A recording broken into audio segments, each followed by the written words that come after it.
We begin tonight with ABC senior foreign correspondent Ian Pannell leading us off from Kyiv again tonight. Tonight, the desperate hunt for survivors of that horrific attack on a theatre believed to be sheltering as many as 1,000 people in Mariupol. The wreckage of the building left smouldering, as seen in these verified videos on social media, as a frantic rescue effort got underway today. Ukrainian authorities say so far only 130 people have been confirmed rescued from the site. Hundreds are still missing. Some may have escaped. Others are believed to be alive in the basement, trapped under the rubble. President Zelensky's office saying for now they have no clear figures for how many people are still inside. In one of the few remaining hospitals there, the injured are rushed into ER under relentless Russian attacks. Doctors frantically trying to save people's lives, even as they and the hospitals they work in repeatedly come under fire.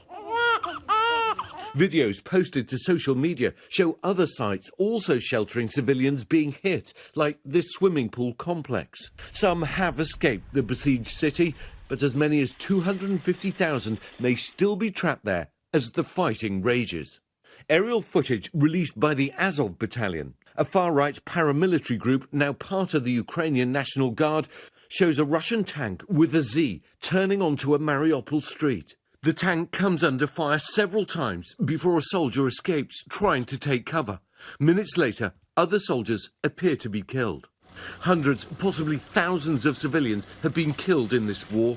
Today, a family of 5 was killed in Chernihiv in what Ukrainian authorities say was a Russian strike. The emergency services sharing a graphic video showing rescue workers recovering the bodies of 3 children, a 12-year-old girl and 3-year-old twins, and their parents. The governor of the northern city describing colossal losses and destruction. Tonight, the State Department confirming that an American citizen was killed in a Russian artillery strike there. Ukrainian officials identifying him as 68-year-old James Whitney Hill. And in Kyiv, every day this week has started like this. The residents woken to early morning explosions. Firefighters rushing to extinguish flames from the residential block reportedly hit when a Russian rocket was intercepted. And every day, shell-shock survivors are having to be rescued from what remains of their homes. President Zelensky visited some of the wounded today. The Vlasenko family were hit by shelling as they tried to escape in their car from a town near Kyiv. 16-year-old Katya covering her 8-year-old brother Igor with her own body and being badly wounded. Her mother, Tatiana, also suffering shrapnel wounds. They both need months of medical care. Today, US Secretary Blinken said he personally agreed with President Biden that the Russians are committing war crimes and said the US would be investigating and had this warning. We have a strong sense of what Russia could do next. We believe that Moscow may be setting the stage to use a chemical weapon and then falsely blame Ukraine to justify escalating its attacks on the Ukrainian people. Today, Ukraine's lead negotiator in talks with Russia said a compromise on a future peace agreement could be reached within a couple of days or a couple of weeks, with a possible summit between Zelensky and Putin. But 3 weeks since it began, this punishing war grinds on and touches even the very youngest and most vulnerable. In a dank, airless basement without windows,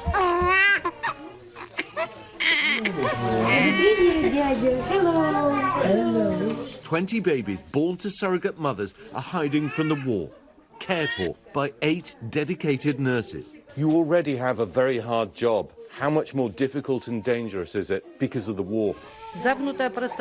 Ludmila says the hardest part is the small enclosed space and the constant threat of explosions. But the babies still need to be fed, taken care of and loved. Parents from America, Europe and elsewhere are awaiting their children, but Russia's invasion has kept them away. Only a handful have braved the war to come to Kyiv and get their new children. Well, just incredible scenes down in this basement. You can see these women caring for the babies 24 hours a day, barely getting any sleep. And if you want to know what Russia's invasion of Ukraine has done, nothing represents it more than these babies hiding underground from bombs. Bless those women taking care of the babies in the capital of Kyiv. Ian Panel back with us tonight. And Ian, I know U.S. authorities say that the Russians have been stalled in multiple locations across Ukraine. In fact, the Pentagon saying tonight that the Russians are still about 9 miles out from where you are in Kyiv, where they've been for days. You've been reporting that. What are you seeing on the ground? And we're also learning tonight about more of this military equipment being sent by the U.S., these small kamikaze drones, as some call them, that can be quite effective.